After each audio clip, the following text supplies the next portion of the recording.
हिमालय की गोद में पला देश नेपाल एक बार फिर तेज राजनीतिक घमासान में फंस गया है। नेपाल के प्रधानमंत्री केपी शर्मा ओली ने अपने विरोधियों को चित करने के लिए संसद को भंग करने की सिफारिश की, जिसे मंजूर कर लिया गया। ओली के इस कदम से चीन को करारा झटका मिला है। आइए जानते हैं कि क्या है ये पूरा मामला। नेपाल में चल रहे राजनीतिक घमासान के बीच नेपाल के प्रधानमंत्री केपी शर्मा ओली ने अपने खिलाफ एक्शन लेने के पार्टी के फैसले को नकार दिया। उन्होंने कहा कि एक साजिश के तहत उन्हें संसद भंग करने के लिए मजबूर किया गया। हाल ही में ओली संसद भंग करने के लिए राष्ट्रपति से मिले थे।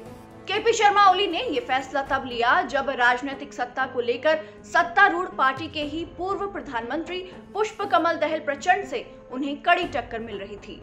माय रिपब्लिका की रिपोर्ट के अनुसार ओली ने कहा कि मुझे संसद भंग करने का फैसला इसलिए लेना पड़ा क्योंकि मैं पार्टी के अंदर चल रही राजनीति से परेशान था।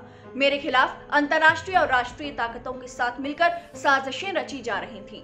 ओली ने आगे कहा कि मैंने संसद भंग करने का फैसला तब लिया जब मुझे राष्ट्रपति विद्या भंडारी पर महाभियोग चलाए जाने के प्लान के बारे में पता चला। जब पता चला कि उनके खिलाफ अविश्वास प्रस्ताव लाया जाएगा, इसे जानने के बाद मैंने संसद भंग करने का फैसला किया। ओली ने कहा कि हमें लोगों से क्षमा मांगनी चाहिए और दोबारा चुनाव करवाने चाहिए, क्योंकि जो वायदे हमने लोगों से किए थे वो हमने पूरे नहीं किए। सत्तारूढ़ पार्टी यानी नेपाल कम्युनिस्ट पार्टी की स्टैंडिंग कमेटी ने ओली के इस कदम को अलोकतांत्रिक बताया है और एक तरफा कहा है और प्रधानमंत्री के खिलाफ अनुशासनात्मक कार्रवाई की मांग की है।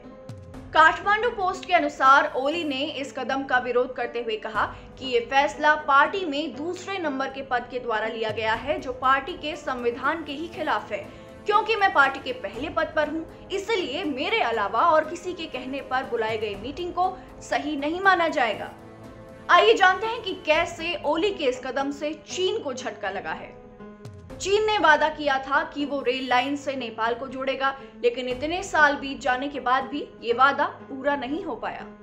ओली सरकार के स्वास्थ्य मंत्री पर आरोप लगा है कि उन्होंने चीन से कोरोना वायरस को रोकने के लिए जो उपकरण मंगाए थे उसमें भ्रष्टाचार हुआ। नेपाल की भ्रष्टाचार निरोधक संस्था इस मामले की जांच कर रही है। हाल ही में भारत की ओर से नेपाल के साथ संबंधों को बेहतर बनाने के लिए खुफिया एजेंसी रॉ के चीफ और भारतीय विदेश सचिव दोनों ने ही नेपाली नेताओं से मुलाकात की थी। इसके ठीक बाद चीन के रक्षा मंत्री भी नेपाल पहुंचे थे। केपी शर्मा ओली के नेतृत्व में जब तक नेपाल रहा तब तक चीन ने नेपाल से काफी फायदा उठाने की कोशिश की। अब देखना होगा कि ओली के सत्ता से बाहर होने के बाद ड्रैगन कैसे संभल पाता है।